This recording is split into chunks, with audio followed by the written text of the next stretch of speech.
राधे राधे भक्तों, कैसे हैं आप सब। ईश्वर से प्रार्थना है सभी कुशल मंगल होंगे। आज मैं आपको गीता का 11वां अध्याय सुनाने जा रही हूँ। हम 10 अध्याय सुन चुके हैं, तो आज गीता के 11वें अध्याय में विश्व रूप दर्शन योग नामक ये अध्याय है। तो इसको सुनेंगे, जिसमें विश्व रूप के दर्शन हेतु अर्जुन की प्रार्थना। अर्जुन ने प्रार्थना की है, भगवान द्वारा अपना विश्व रूप का दर्शन का वर्णन भी है इसमें। उसमें भगवान द्वारा अपने विश्व रूप के दर्शन की महिमा का कथन और चतुर्भुज और सौम्य रूप को भी दिखाया गया है।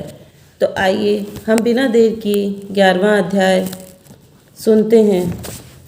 अर्जुन बोले, मुझ पर अनुग्रह करने के लिए आपने जो परम गोपनीय आत्म विषयक वचन अर्थात उपदेश कहा है, उससे मेरा यह अज्ञान नष्ट हो गया है। क्योंकि हे कमल नेत्र, मैंने आपसे भूतों की उत्पत्ति और प्रलय विस्तार पूर्वक सुने हैं तथा आपकी अविनाशी महिमा भी सुनी है। हे परमेश्वर, आप अपने को जैसा कहते हैं यह ठीक ऐसा ही है, परंतु हे पुरुषोत्तम, आपके ज्ञान, ऐश्वर्य, शक्ति, बल, वीर्य और तेज से युक्त ऐश्वर्य रूप को मैं प्रत्यक्ष देखना चाहता हूँ। हे प्रभु, यदि मेरे द्वारा आपका वह रूप देखा जाना शक्य है, ऐसा आप मानते हैं, तो हे योगेश्वर, उस अविनाशी स्वरूप का मुझे दर्शन कराइए। उत्पत्ति, स्थिति और प्रलय तथा अंतर्यामी रूप से शासन करने वाला होने से भगवान का नाम प्रभु है। श्री भगवान बोले, हे पार्थ, अब तू मेरे सैकड़ों हजारों नाना प्रकार के और नाना वर्ण तथा नाना आकृति वाले अलौकिक रूपों को देख। हे भरतवंशी अर्जुन, तू मुझ में आदित्यों को अर्थात अदिति के 12 पुत्रों को, 8 वसुओं को, 11 रुद्रों को, दोनों अश्विनी कुमारों को और 49 मरुदगणों को देख तथा और भी बहुत से पहले न देखे हुए आश्चर्यमय रूपों को देख। हे अर्जुन, अब इस मेरे शरीर में एक जगह स्थित चराचर सहित संपूर्ण जगत को देख तथा और भी जो कुछ देखना चाहता है सो देख, परंतु मुझको तो उन प्राकृत नेत्रों द्वारा देखने में निस्संदेह समर्थ नहीं है। इसी से मैं तुझे दिव्य अर्थात अलौकिक चक्षु देता हूँ। इससे तू मेरी ईश्वरीय योग शक्ति को देख। संजय बोले, हे राजन, महायोगेश्वर और सब पापों को नाश करने वाला भगवान के इस प्रकार कहकर उसके पश्चात अर्जुन को परम ऐश्वर्ययुक्त दिव्य स्वरूप दिखलाया। अनेक मुख और नेत्रों से युक्त, अनेक अद्भुत दर्शनों वाले, बहुत से दिव्य भूषणों से युक्त और बहुत से दिव्य शस्त्रों को हाथ में उठाए हुए, दिव्य माला और वस्त्रों को धारण किए हुए, दिव्य गंध का सारा शरीर में लेप किए हुए, सब प्रकार के आश्चर्यों से युक्त, सीमा रहित और सबको मुक्त किए हुए विराट स्वरूप परम देव परमेश्वर को अर्जुन ने देखा। आकाश में हजारों सूर्य एक साथ उदय होने जैसा उत्पन्न प्रकाश हो, वह भी विश्वरूप परमात्मा के प्रकाश से सदृश कदाचित ही हो सकता है। पांडुपुत्र अर्जुन ने उस समय अनेक प्रकार से विभक्त अर्थात पृथक पृथक संपूर्ण जगत को देव श्री कृष्ण भगवान के उस शरीर में एक जगह स्थित देखा है। उसके अनंतर वे आश्चर्य से चकित और पुलकित शरीर अर्जुन प्रकाश में विश्वरूप परमात्मा को श्रद्धा भक्ति सिर से प्रणाम करके हाथ जोड़कर बोले। अर्जुन बोले, हे देव, मैं आपके शरीर में संपूर्ण देवों को तथा अनेक भूतों के समुदायों को, कमल के आसन पर विराजित ब्रह्मा को, महादेव को और संपूर्ण ऋषियों को तथा दिव्य सर्पों को देखता हूँ। हे संपूर्ण विषय के स्वामिन, आपको अनेक भुजा, पेट, मुख और नेत्रों से युक्त तथा सब और से अनंत रूपों वाला देखता हूँ। हे विश्व रूप, मैं आपके न अंत में देखता हूँ, न मध्य को और न ही आदि को देखता हूँ।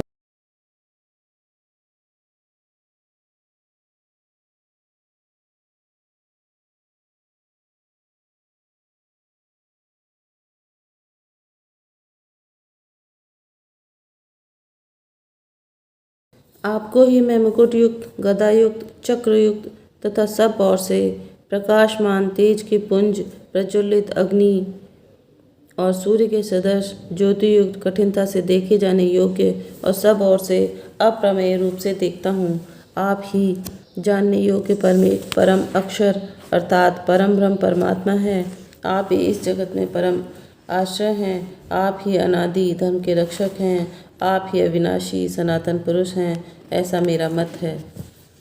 आपको आदि अंत और मध्य से रहित, अनंत सामर्थ्य से युक्त, अनंत भुजा वाले, चंद्र रूप, सूर्य रूप, नेत्रों वाले, प्रज्वलित अग्नि मुख वाले और अपने तेज से इस जगत को संतप्त करते हुए देखता हूँ। हे महात्मन, यह स्वर्ग और पृथ्वी के बीच का संपूर्ण आकाश तथा सब दिशाएं एक ओर से परिपूर्ण हैं तथा आपके इस अलौकिक और भयंकर रूप को देखकर तीनों लोक अति व्यथा को प्राप्त हो रहे हैं। वे ही देवताओं के समूह आप में प्रवेश करते हैं और कुछ भयभीत होकर हाथ जोड़े आपके नाम का गुणों का उच्चारण करते हुए तथा महर्षि और सिद्धों के समुदाय में कल्याण हो ऐसा कहकर उत्तम उत्तम स्रोतों द्वारा आपकी स्तुति करते हैं। जो 11 रुद्र और 12 आदित्य तथा 8 वसु, सांध्यगण, विश्वदेव, अश्विनी कुमार तथा मरुदगण और पितरों का समुदाय तथा गंधर्व, यक्ष, राक्षस और सिद्धों के समुदाय हैं, वे सब ही विस्मित होकर आपको देखते हैं। हे महाबाहो, आपको बहुत मुख और नेत्रों वाले, बहुत हाथ, जंघा, पैरों वाले तथा बहुत उदरों वाले और बहुत सी दाढ़ों के कारण अत्यंत विशाल विकराल महान रूप को देख करके सब लोग व्याकुल हो रहे हैं तथा मैं भी व्याकुल हो रहा हूँ। क्योंकि हे विष्णु, आकाश को स्पर्श करने वाले दैदीप्यमान अनेक वर्णों से युक्त फैलाए हुए मुख और प्रकाशमान विशाल नेत्रों से युक्त आपको देखकर भयभीत अंतःकरण करने वाला मैं धीरज और शांति नहीं पाता हूँ। दाढ़ों के कारण विकराल प्रलय काल की अग्नि के समान प्रज्वलित आपके मुखों को देखकर मैं दिशाओं को नहीं जानता और सुख भी नहीं पाता हूँ। इसलिए हे देवेश, हे जगन निवास, आप प्रसन्न हों। वे सभी धृतराष्ट्र के पुत्र राजाओं के समुदाय सहित आप में प्रवेश कर रहे हैं और भीष्म पितामह, द्रोणाचार्य तथा कर्ण और हमारे पक्ष के प्रधान योद्धाओं के सहित सब के सब आपके दाढ़ों के कारण विकराल भयानक मुखों में बड़े वेग से दौड़ते हुए प्रवेश कर रहे हैं और कई एक चूर्ण और सिरों सहित आपके दांतों के बीच में लगे हुए दिख रहे हैं, जैसे नदियों के बहुत से जल के प्रवाह स्वाभाविक ही समुद्र के ही सम्मुख दौड़ते हैं अर्थात समुद्र में प्रवेश करते हैं, वैसे ही वे नरलोक के वीर भी आपके प्रज्वलित मुखों में प्रवेश कर रहे हैं। जैसे पतंग मोहवश नष्ट होने के लिए प्रज्वलित अग्नि में अति वेग से दौड़ते हुए प्रवेश करते हैं, वैसे ही सब लोग भी अपने नाश के लिए आपके मुखों में अति वेग से दौड़ते हुए प्रवेश कर रहे हैं। आप उन संपूर्ण लोगों को प्रज्वलित मुखों द्वारा ग्रास करते हुए सब ओर से बार बार चाट रहे हैं। हे विष्णु, आपका उग्र प्रकाश संपूर्ण जगत को तेज के द्वारा परिपूर्ण करके तपा रहा है। मुझे बतलाइए कि आप उग्र रूप वाले कौन हैं। हे देवों में श्रेष्ठ, आपको नमस्कार हो। आप प्रसन्न होइए। आदि पुरुष, आपको मैं विशेष रूप से जानना चाहता हूँ क्योंकि मैं आपकी प्रवृत्ति को नहीं जानता। श्री भगवान बोले, मैं लोकों का नाश करने वाला बढ़ा हुआ महाकाल हूँ। इस समय इस लोक को नष्ट करने के लिए प्रवृत्त हुआ हूँ। इसलिए जो प्रतिपक्षियों के सेना में स्थित योद्धा लोग हैं, वे सब तेरे बिना भी नहीं रहेंगे, अर्थात तेरे युद्ध न करने पर भी इन सब का नाश हो जाएगा। अतएव तो उठ, यश प्राप्त कर और शत्रुओं की जीत कर धन धान्य से संपन्न राज्य को भोग। ये सब शूरवीर पहले से ही मेरे द्वारा मारे हुए हैं। वे सभ्यसाचिन, तू तो केवल निमित्त मात्र बन जा। द्रोणाचार्य और भीष्म पितामह तथा जयद्रथ और कर्ण तथा और भी बहुत से मेरे द्वारा मारे हुए शूरवीर हैं। योद्धाओं को तू मार, भय मत कर। निसंदेह तू युद्ध में वैरियों को जीतेगा, इसलिए युद्ध कर। संजय बोले। केशव भगवान के इस वचन को सुनकर मुकुटधारी अर्जुन हाथ जोड़कर कांपता हुआ नमस्कार करके फिर भी अत्यंत भयभीत होकर प्रणाम करके श्री भगवान कृष्ण के प्रति गदगद वाणी से बोले। अर्जुन बोले कि हे अंतर्यामी, यह योग्य ही है कि आपके नाम गुण प्रभाव से कीर्तन से जगत अति हर्षित हो रहा है और अनुराग भी प्राप्त हो रहा है तथा भयभीत राक्षस लोग दिशाओं में भाग रहे हैं और सब सिद्ध गणों के समुदाय नमस्कार कर रहे हैं। हे महात्मन, ब्रह्मा के भी आदिकर्ता और सबसे बड़े आपके लिए वे कैसे नमस्कार न करें, क्योंकि हे अनंत, हे देवेश, हे जगन निवास, जो सत असत और उससे परे अक्षर अर्थात सच्चिदानंदन घन ब्रह्म है, वह आप ही हैं। आप आदिदेव और सनातन पुरुष हैं। आप इस जगत के परम आश्रय और जानने वाले तथा जानने योग्य और परम धाम हैं। अनंत रूप आपसे ये सब जगत व्याप्त अर्थात परिपूर्ण है। आप वायु, यमराज, अग्नि, वरुण, चंद्रमा, प्रजा, स्वामी ब्रह्मा और ब्रह्मा के भी पिता हैं। आपके लिए हजारों बार नमस्कार है। आपके लिए फिर भी बार बार नमस्कार है। हे अनंत सामर्थ्य वाले,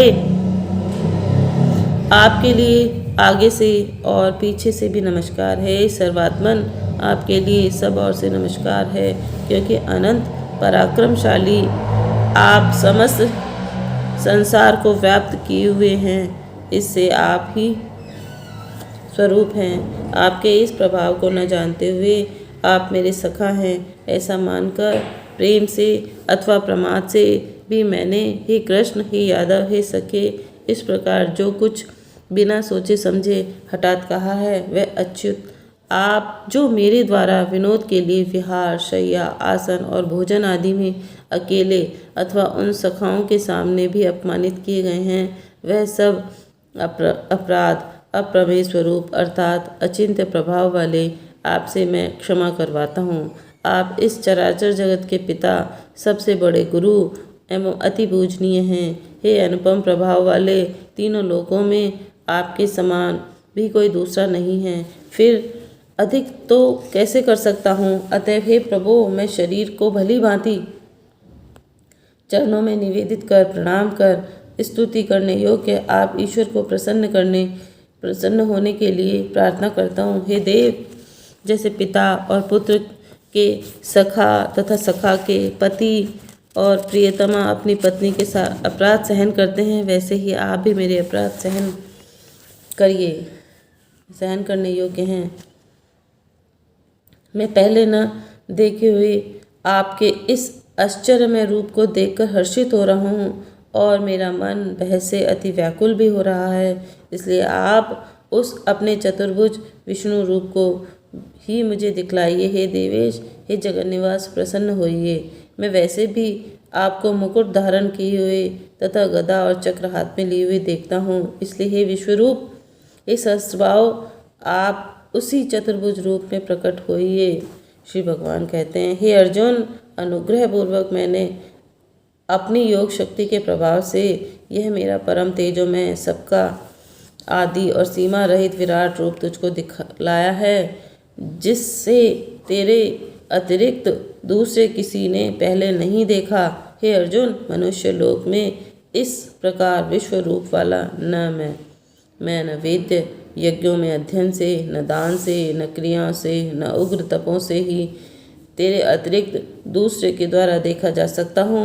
मेरे इस प्रकार के इस विकराल रूप को देखकर तुझको व्याकुलता भी नहीं होनी चाहिए और मूढ़ भाव वाला भी नहीं होना चाहिए। तू भय रहित और प्रीति युक्त मन वाला होकर उसी मेरे इस शंख चक्र गदा पदयुक्त चतुर्भुज रूप को फिर देख संजय बोले। वासुदेव भगवान अर्जुन के प्रति इस प्रकार कहकर फिर वैसे ही अपने चतुर्भुज रूप को दिखलाया। और फिर महात्मा श्री कृष्ण ने सौम्य मूर्ति होकर इस भयभीत अर्जुन को धीरज दिया। अर्जुन बोले, हे जनार्दन, आपके इस अति शांत मनुष्य रूप को देखकर मैं स्थिरचित हो गया हूँ और अपनी स्वाभाविक स्थिति को प्राप्त हो गया हूँ। श्री भगवान बोले, मेरा जो चतुर्भुज रूप तुमने देखा है यह शुद्ध दर्श है, और अर्थात इसके दर्शन बड़े ही दुर्लभ हैं। देवता भी सदा इस रूप के दर्शन को आकांक्षा करते हैं। जिस प्रकार तुमने मुझको देखा, इस प्रकार चतुर्भुज वाला रूप न मैं वेदों से, न तप से, न दान से और न यज्ञ से ही देखा जा सकता है। परंतु हे परम तप अर्जुन, अनन्य भक्ति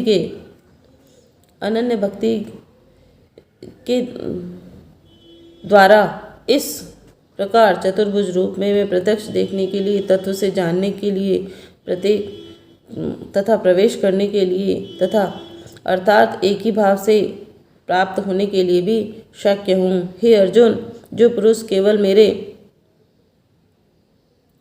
लिए ही संपूर्ण कर्तव्य कर्म को करने वाला है, मेरे परायण है, मेरा भक्त है, आसक्ति रहित है, संपूर्ण भूत प्राणियों में वैर भाव से रहित है, अनन्य भक्ति युक्त पुरुष मुझको ही प्राप्त होता है। ओम तत्सत। श्री भगवद गीता उपनिषद ब्रह्म विद्याया योग शास्त्र श्री कृष्ण प्रसाद विश्व रूप दर्शन योग। प्रणाम। ये हमारा आज का 11वां अध्याय था, जिसमें अर्जुन के विश्व रूप दर्शन योग दिखाया गया है। इसमें 55 श्लोक थे और आप इसे रोज़ सुनिए, रोज़ एक अध्याय सुनिए। मैं रोज़ एक अध्याय सुनाती हूँ, प्रयास करती हूँ कि अच्छे से सुनाऊँ, और धीरे धीरे मैं शायद आपको और अच्छे से सुना पाऊँगी। तो कृपया करके आप रोज़ सुनिए, अपने परिवार वालों को सुनाइए, मित्रजनों को, परिजनों को, और लाइक कीजिए, शेयर कीजिए, सब्सक्राइब कीजिए। धन्यवाद। राधे राधे जी।